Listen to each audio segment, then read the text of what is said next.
আজ আমি তোমাদের সাথে শেয়ার করব ঠাকুর বাড়ির দই আলুর রেসিপি। আমি আলুগুলো ছাল ছাড়িয়ে মাঝ বরাবর কেটে নিয়েছি। আলুগুলোকে আধ সেদ্ধ করে নিতে হবে। সেদ্ধ হয়ে গেলে আলুগুলোকে ঠান্ডা জলের মধ্যে তুলে রাখতে বাটি নিয়েছি, তাতে 50 গ্রাম টক দই নিয়েছি।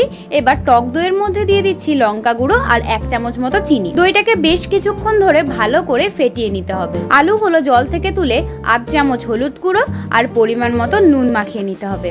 এবার তেলের মধ্যে প্রায় 4 থেকে 5 মিনিট হাই ফ্লেমে আলুগুলোকে ভালো করে ভেজে নিতে হবে। এই সময় শুকনো লঙ্কা, চিনি মেশানো দইটাকে আলুগুলোর মধ্যে দিয়ে দিচ্ছি আর পরিমাণ মতো নুন। এবার লো ফ্লেমে দইটার সাথে আলুটাকে বেশ কিছুক্ষণ ভালো করে কষিয়ে নিতে হবে। 4টে কাঁচা লঙ্কা দিয়ে ঢাকা দিয়ে দিচ্ছি।